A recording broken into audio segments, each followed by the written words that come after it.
Saints, today I would like to talk to you for subject of theme about the leaven of greatness. The leaven of greatness. The leaven of greatness. Leaven is a portion of the dough that is left behind from the past baking when the mothers would bake the bread in Jerusalem. And so this portion of dough from the previous baking would be put in the new dough to make it rise, as it worked its way all the way through to make the bread get the height that it was meant to get. Leaven became important on Watch Night, that first Watch Night service, when God was taking the Israelites out of their bondage of slavery in Egypt into the promised land of their blessings. And so God tells them that on this journey, you need to make your bread without this leaven. Don't bring any of the old stuff into what is meant to be new. The leaven was correlated to the bondage of slavery and corrupt living in Egypt, the idolatry of Egypt. It was signifying the slavery that the people were in, both physically and spiritually. And God, when he's about to take them to their greatest promise, from going from possessions to being possessors, from being owned to being owners, God says there's some things that I need you to leave out of symbolically what you're cooking so that you don't carry it over to what I'm cooking. The leaven of greatness, the leaven of greatness. Here we are right now, what God is talking about, us not having that leaven in our lives that calls us to have this working definition of the leaven of greatness, so we'll understand it more clearly, is the desire to gain in ways or reasons that have nothing to do with the will of God for our lives. It is that desire to gain things, people, and places in ways and for reasons that have nothing to do with God through Christ Jesus. He's saying that we can sometimes, what we do is we're self-focused to receive honor and power. When we're dealing with that leaven of greatness, we're living what the social media world would call that selfie life, where everything you say and everything you do and wherever you go has all about this portrait of shining the light back on you. That selfie life of greatness, that when you're saying you're doing it for everybody else or doing it for God, when all God knows is that it keeps pointing back to a benefit for you. That selfie life, the leaven of greatness. Here we are in our subject text at another Passover meal after God has made this an establishment and said that every time on this particular night when we commemorate, we bring in the Israelites out of slavery, what I want you to do is for 7 days, I don't want you to have any leaven in your food, but not only don't have any leaven in your bread, don't have any leaven around you. Sometimes the problem is not the leaven that's what we eat, and it's the leaven that we're around. It's the corrupt living and the corrupt people, the corrupt things that are around us. It's the desire of greatness, not just for us, but the desire for greatness in front of everybody else. Sometimes people can be giving you wrong advice about how to achieve success in life. Tony Evans says it this way, that success in God's economy is being everything that God called you to be. It's not beating the woman or the man next to you. It's not being the best mama on the block. It's being the best mama that you were called to be. It's mothering your children the best way you can, training a child in the way they would go so that when they're old, they will not depart from it. That word training is not saying making them go the way you want them to go. It's identifying the way that God has conditioned them and created them to go and helping them walk that journey. It's the relationship building of being a parent. It's understanding their temperament and their likes and dislikes and setting a scenario in their life to help them be the best that they can be and all that they can be and what they want to be. The best that they can be and all that they can be and what they want to be. It's not deciding what would make them great. It's letting them go after the greatness that they've desired. This leaven, while we're at the crucifix, there are 12 hours at this Passover meal, and it seems like there's some leaven on deck that the people don't know about. It says that a dispute in verse 24 arose among them, and the dispute started off as the section before that. Jesus had just told them about Judas, one that was unnamed at that time, that was going to betray him. The problem was that they didn't realize, they thought Judas was the only Judas on deck. The leaven that was on deck actually was there was some little Judases that were there. And the temptation, like you and I, is we want to focus on the big Judas that's across from us than the little Judas that's in us. The leaven of greatness, because at that meal, remember, there's supposed to be no leaven in the bread. There's supposed to be nothing that would cause it to rise outside of how God says it's supposed to rise. They're at the Passover about to be freed from the great bondage of sin and walking into the eternal blessings of reconciliation with God. Jesus is about to be crucified 12 hours after this meal. And what happens is Jesus says that there's some things that we got to get out of you before I can get into you and get you into where I'm taking you. It's the same scenario that God painted back at the first watch night service when he said, make sure you put the blood over your doorpost and make sure you're not using that old dough and that old yeast into this new bread. This is the bread of life telling them about the bread that they need to have. And so the bread of life is saying that you can't rise with me if you're using the world's dough. If you're using mama and daddy's way of living outside of Christ, if you're going after greatness the way they said you should be great, if you're trying to live that selfie life that everything points back to you, then you can't rise in me the way I've meant for you to rise. Because when you rise in me, your picture taking should be outward focused. You should be showing the crowd, people about the crowd, and not showing the crowd you. The leaven of greatness, the leaven of greatness. And so how do you see that? They had just talked about saying, it's not me, Jesus. It's not me that's going to betray you. And Jesus had already told them, it's the one that takes this bread. Don't we always tell people how we not the one going to do wrong? We always are declaring how right we are. And so then what happens is when we're telling them how wrong they are, we easily move over to how right we are. And what happens is, as I said before, those proclamations, that preaching for innocence ends up being sermons of grandeur. We start now declaring how great we are. That word great is in the Greek is megas. As I said before, it's really not greatest.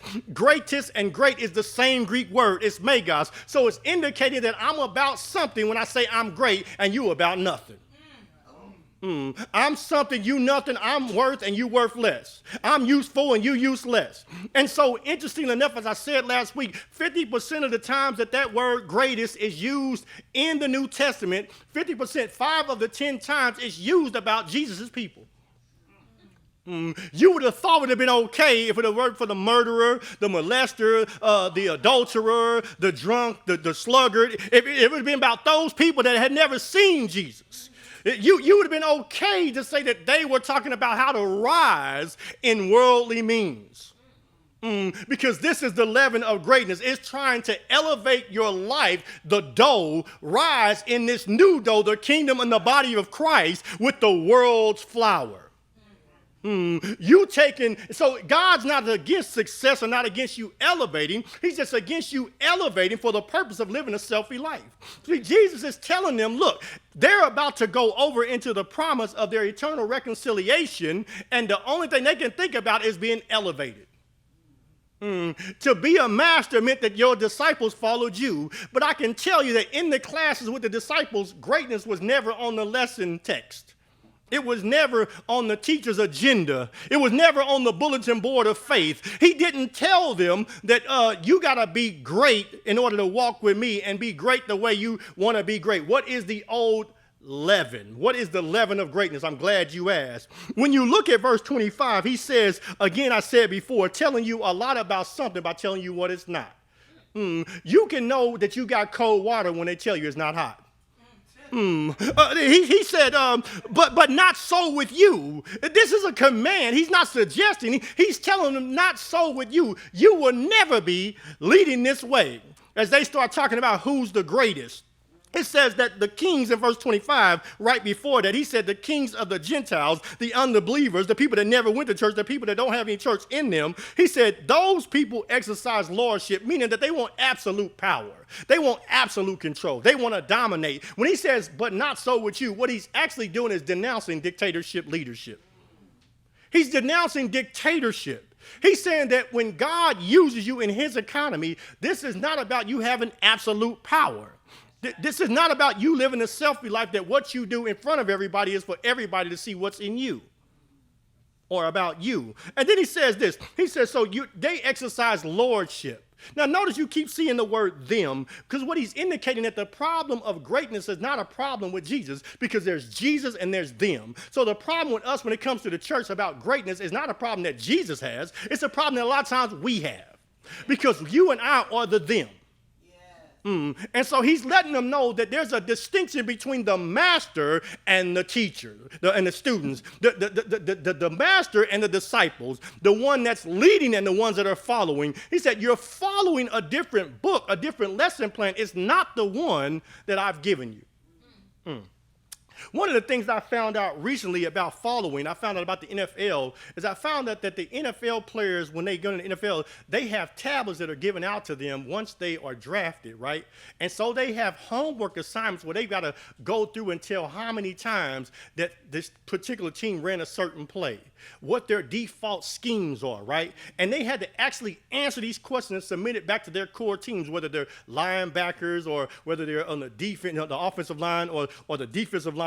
They got to report back to their group so everybody can be strengthened. And so what happens is a lot of times when people get cut, it's because they didn't do the homework that was prescribed. Wow. Jesus is saying that what's happening here is you've looked at the world and you've called the wrong play and said that they're doing this for greatness, and it's not what I've said greatness is. You've come back with your own assignment, and so therefore I got to take some points off. I got to deal with you before I can let you graduate in this situation.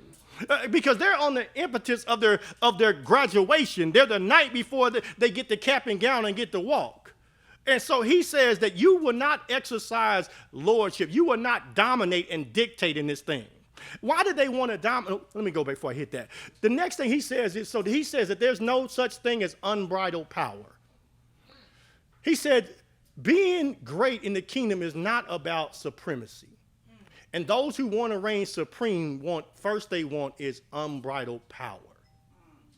But then he says not only is not unbridled power, then he said it's not self-centered leadership, because he says benefactors. Benefactors are those that do things to be seen, to be notable in front of others. You know, in the Breakfast Club, I don't really watch it. My daughter and my wife think I watch it, but I really don't watch it. But you know, you got this guy on there, Charlemagne the God. Charlemagne the God, you know, Charles the God. And so he took his name from Charlemagne, the Charles the Great, Charlemagne. And so I was looking at Charlemagne, trying to figure out where he came up with this. And so Charlemagne, what happened is back in the 8th century, his daddy's name, I don't know why he wanted to be Charles the Great, but it could be because his daddy's name was Pepin the Short. I don't know. Maybe he was trying to go a little further. Want to be referenced as small on deck, you know.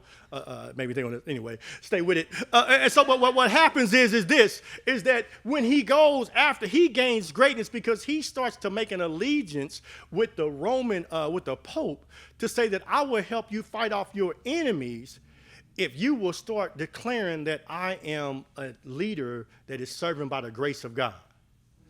And so he gains prowess for 30 years for winning these wars. And he's only protecting Rome because he wants the world to see him as the God King reigning. Benefactors, what they do is they do things for people to need them. They don't do it because you need it.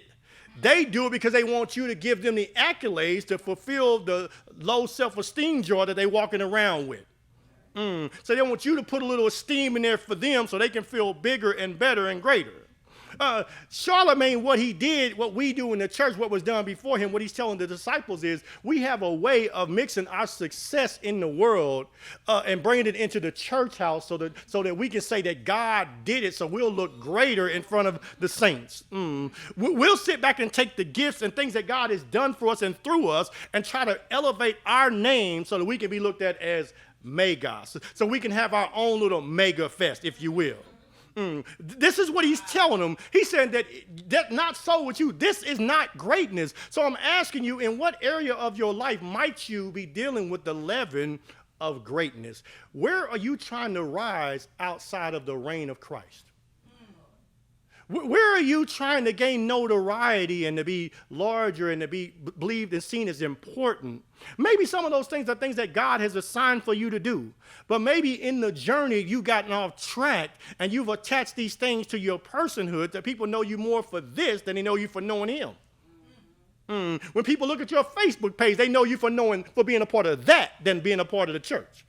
When people hear your conversation, they know you for being with them more than being with him.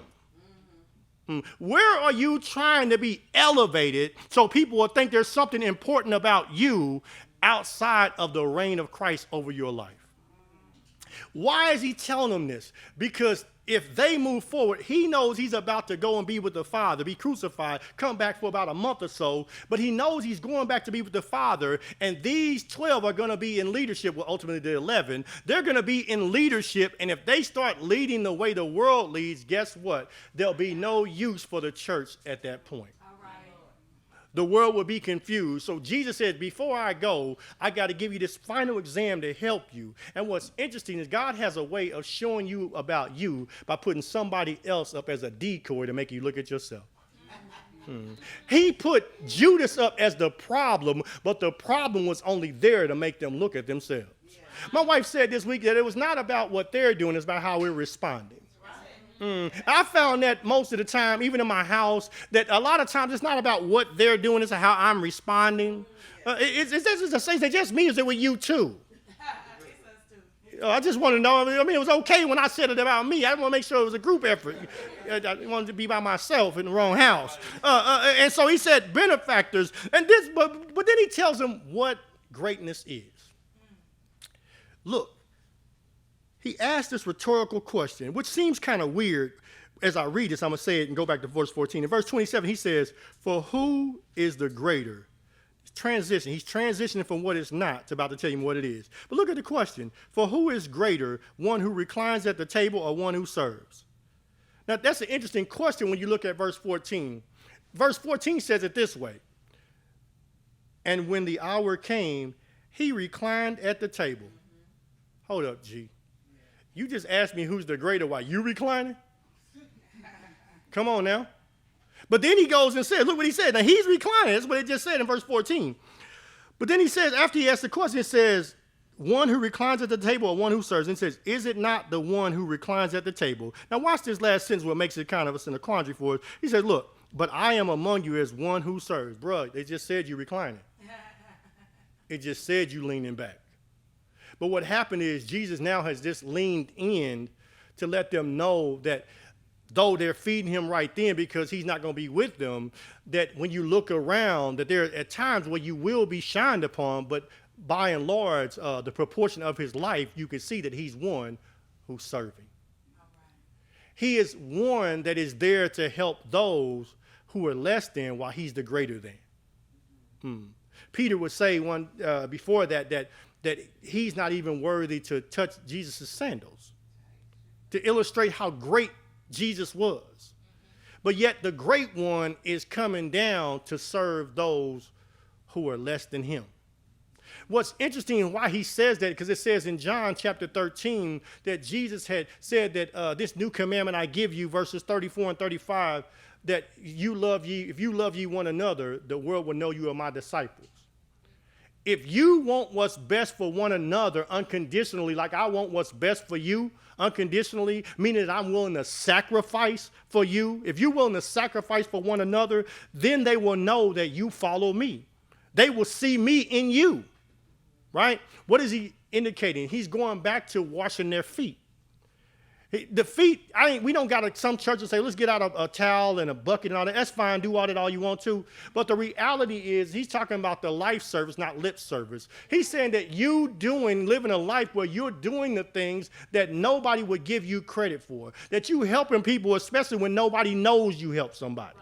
You stop trying to be up front and talking about everything you've done, or only doing the thing for the Lord that you like to do. At the beginning of this, it said that the sacrificed lamb, it says in verse 7, then came the day of unleavened bread on which the Passover lamb was to be sacrificed. That's Christ Jesus. What he's saying is that the way you are serving Jesus is not doing only what you feel, but doing what you don't feel like doing. If you live a life with Christ right now and you saying that you're great in the kingdom and they identify everything you're doing is only in your gifting area, well, that's not necessarily greatness, even though you do it good. What he's saying is, where are you sacrificing? Where are you putting yourself on the cross, taking the blows for somebody else? When are you doing something that doesn't necessarily benefit you? When are you doing something and giving something when nobody knows that you're giving it? When are you coming when you don't want to come?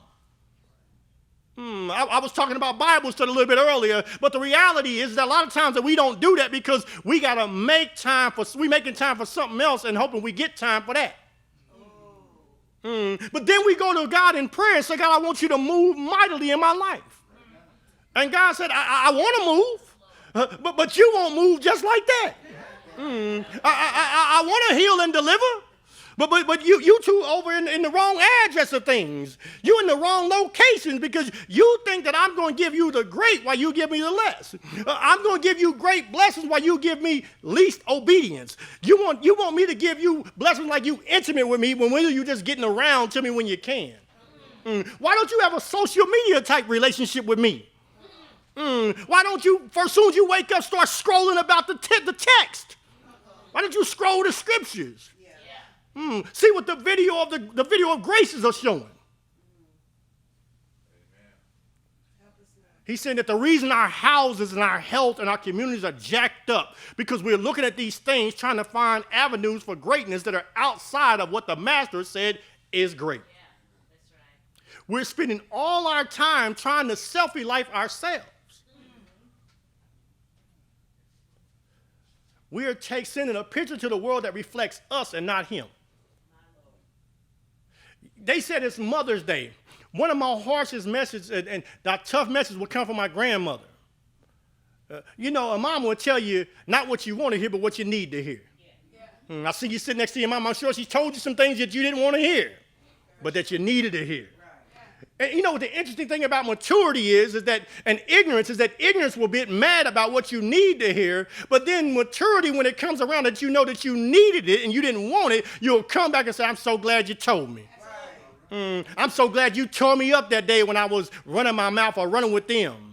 God on Mother's Day said this is a message that you need to hear because you're dealing with the leaven of greatness and you need to be told that you're trying to rise and be great in areas that the king has not assigned. That word assigned. But is God against being great? No. As I go to a close, this is what Jesus says in verse 28. He says, you are those who have stayed with me in my trials, and I assign to you as my Father assigned to me a kingdom that you may eat and drink at my table in my kingdom and sit on thrones judging the 12 tribes of Israel. What Jesus is talking about when he comes back to reign for 1,000 years in the millennial kingdom, he said that you're going to have at least 1,000-year reign where your life every day is a banquet, where the people, the 12 tribes are looking at you, seeing that you've been one that's been with Jesus. Why do you know that? Look what he says, why he assigns it to him. He says in verse 28, you are those, not them, you are those who have stayed with me in my trials. That means that while Jesus was suffering, they were suffering alongside of him. What is he saying? That without sacrifice, without you doing some things that you don't want to do, it's going to be hard for you to get to the table in his millennium and you to receive the banquet effect because you kept trying to have your own banquet in the here and now and not in the by and by. You trying to be celebrated in this life right here that's going to come to an end. You want all your chips and your marbles right now so you can go and play with whoever you want to play with. Leave when you want to leave and come when you want to come.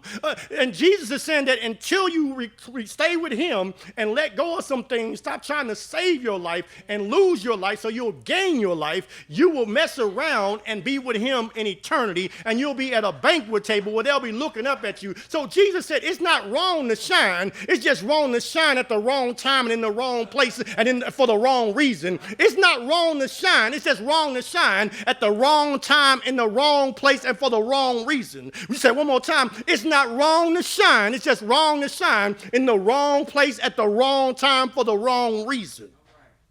Jesus said that you can't take into the promised land this old leaven of greatness. Stop trying to use the world's tactics to help you rise.